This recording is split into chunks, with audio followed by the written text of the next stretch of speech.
যথাগ্নে দাহিকা শক্তি রামকৃষ্ণে সমাজ্ঞয়া সর্ববেদ্বাসারূপাং তাং শারদাং প্রণমাম্যহম।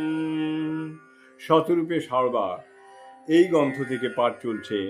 বিষয় নব বেদান্তের রূপায়ণের সীমা, স্বামী প্রভানন্দ।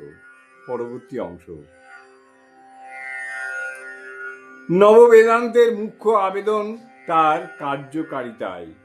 অদ্বৈত ভূমি থেকেই সকল ধর্ম ও সম্প্রদায় এবং জাতি বর্ণ নির্বিশেষে সকল মানুষকে আন্তরিক প্রীতির চক্ষে দেখা সম্ভবপর। অদ্বৈত তত্ত্বই ভাবী সুশিক্ষিত মানব সাধারণের ধর্ম। জীবনের সর্বক্ষেত্রে এই তত্ত্বের ব্যাপক ও গভীর প্রয়োগ রামকৃষ্ণ ভাবান্দোলনের লক্ষ্য। এই তত্ত্বাদর্শের প্রেরণাস্বরূপা শ্রীমা আদর্শটিকে জনপ্রিয় করার দায়িত্ব নিজ স্কন্ধে তুলে নিয়েছিলেন। তিনি সংসার ত্যাগ করে আবৃত চক্ষু হয়ে ব্রহ্ম ধ্যানে নিযুক্ত হননি।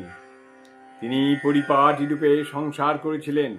প্রবল সাংসারিক বৈরিতার মধ্যেও তিনি পূর্ণব্রতা সহধর্মিণীর কর্তব্য পালন করে গেছেন। জপ ধ্যান করেছেন, তীর্থ করেছেন, পূজা করেছেন, ভক্তদের প্রসাদ বেটে দিয়েছেন, আত্মীয় স্বজন অতিথিদের সেবা যত্ন করেছেন, তরকারি কুটেছেন, রান্না করেছেন, পরিবেশন করেছেন, এঁটো তুলেছেন, ঘর লিখিয়েছেন, বাসন মেজেছেন, কাপড় কেচেছেন, পান সেজেছেন, আবার সাংসারিক মনোমালিন্য মিটিয়েছেন।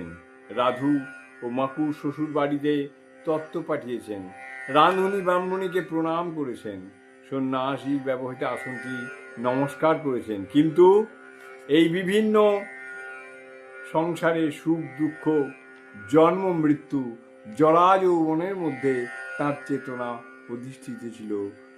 তাঁরই উপলব্ধি সংসার উত্তীর্ণ এক শাশ্বত সত্তাতে।